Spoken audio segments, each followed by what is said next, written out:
Основное достижение Главного управления МЧС России по Северной Осетии – это ежегодное снижение пожаров и последствий от них. За 2013 год произошло 334 пожара, что меньше на 13 случаев, чем в 2012 году. Однако число различных возгораний остается неутешительным. Несколько дней назад в селении Камбелеевка произошло возгорание частного дома. На момент пожара в доме находилось 2 маленьких ребенка. За счет сильного задымления, выделения токсичных веществ от проводки, это очень сильно влияло на здоровье. И если бы мальчик, которому 10 лет, не сработал, как его учили в школе, хочется сказать спасибо тем учителям, которые обучали его. Потому что в его возрасте многие дети пугаются и начинают прятаться под кроватями, в шкафах, что осложняет потом поиски. Бывают трагические последствия. Но благодаря четкой сработанности не по годам этого мальчика, он быстро сообщил в пожарную охрану и сразу своего младшего брата, 3-летнего, вынес на улицу. Благодаря четкому быстрому сообщению и быстрым слаженным действиям пожарных, которые прибыли в течение 2-3 минут, если бы этого не было, то могло бы пойти распространение горения по обшивочным материалам, и площадь пожара была бы намного велика, и ущерба был намного больше. В стенах этого дома 21 февраля Стан находился со своим младшим братом, когда начался пожар. Возгорание произошло из-за проводки. Астан не растерялся, собрал своего младшего брата и вызвал МЧС. Мы с братом игрались на диване. Я почувствовал странный запах.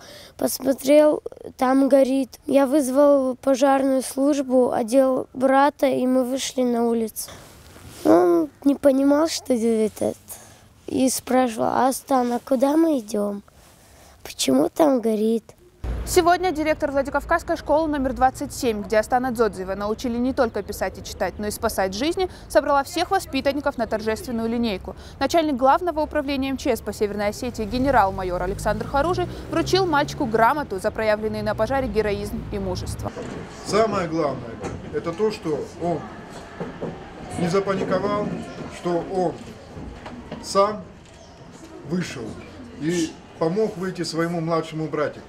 Потому что, к сожалению, бывают такие примеры, что и люди более старшего возраста паникуют, и что может привести к печальным последствиям. Он в этом возрасте прекрасно знает, как ему действовать. Он хорошо знает, куда нужно позвонить.